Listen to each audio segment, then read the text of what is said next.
قاضی اعجاز مالکی نے، شیخ عبدالحق محدث دہلوی نے، دیگر بزرگ جو سیرت نگار گزرے انہوں نے لکھا ہے کہ نبی پاک صلی اللہ علیہ وسلم کے اندر 100 مردوں سے زیادہ طاقت تھی. 100 مردوں سے زیادہ طاقت. اب جو بات کہنے لگا ہوں، جو نتیجہ دینے لگا ہوں، اس پر خاص توجہ آپ فرمائیں گے. ذرا فکری طور پر، نظریاتی طور پر ایک چیز کو سمجھیے. ہم سمجھتے ہیں کہ جوان لڑکا ہے جی، جو مرضی کرے، عمر ہے جی. آپ ذرا بات پر غور کیجئے گا کہ حضور صلی اللہ علیہ وسلم میں طاقت 100 مردوں سے زیادہ ہے اور حیا کواری لڑکیوں سے بھی زیادہ ہے. ذرا اس بات کا تقابلی جائزہ کیجئے گا کہ طاقت 100 مرد سے زیادہ ہے لیکن حیا کواری لڑکی سے بھی زیادہ ہے. اس کا معنی یہ ہوا کہ جس ٹہنی کو پھل زیادہ لگ جاتے ہیں وہ جھکا کرتی ہے. تو حیا تو حسن ہے. حیا تو آپ کو پاک صاف کرے گا. حیا تو آپ کو نرالا کرے گا، انوکھا کرے گا. وہ ہمارے ایک دانشور ہیں، انہوں نے مضمون لکھا، کئی باتیں بڑی پسند آتی ہیں. وہ کہتے ہیں کہ میری اہلیہ، ان کو بھی کسی نے مس گائیڈ کر دیا تھا، حالانکہ اچھی خاتون ہے، کسی نے مس گائیڈ کر دیا. تو وہ بھی سماجی اور ویلفیئر اور یہ خواتین کو شوق ہوتا نا بننے کا، تو وہ بھی سماج کے اندر اچھا مقام تلاش کرنے کے موڈ میں آ گئی. تو کہیں ایک دن جانا تھا تو بڑی بن سور کے میرے ساتھ وہ گاڑی میں بیٹھ گئی. تو میں گاڑی میں، عورتوں کو یہ بھی مسئلہ ہوتا ہے نا کہ ہماری تعریف کرو، تو کئی دفعہ بعد مردوں بیچاروں کو جھوٹ بولنا پڑتا ہے، تو زبردستی کراتی ہے نا جی.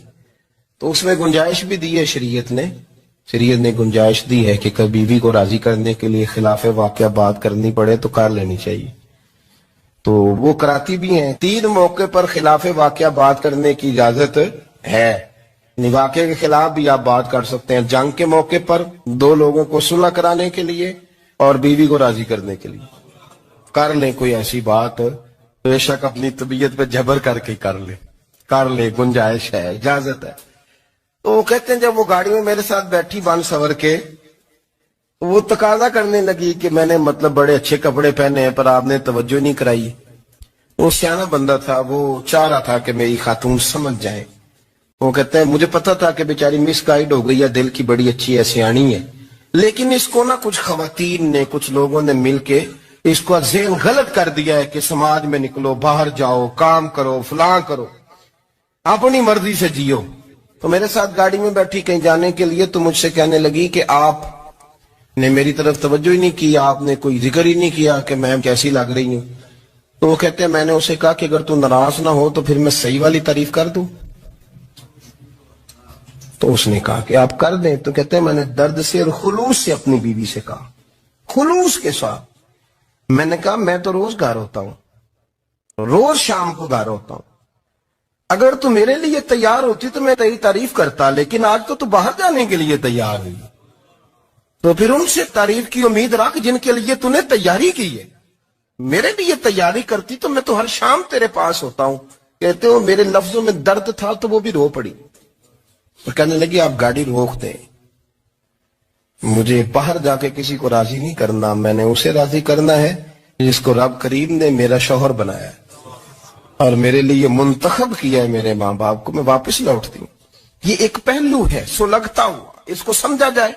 رسول کریم صلی اللہ علیہ وسلم عرب کی کواری لڑکیوں سے زیادہ حیا والے تھے. کواری لڑکیوں سے زیادہ حضور حیا فرمایا کرتے تھے. جب خانہ کعبہ کی مکہ شریف میں تعمیر ہو رہی تھی نا، اہل عرب اس کو تعمیر کر رہے تھے، تو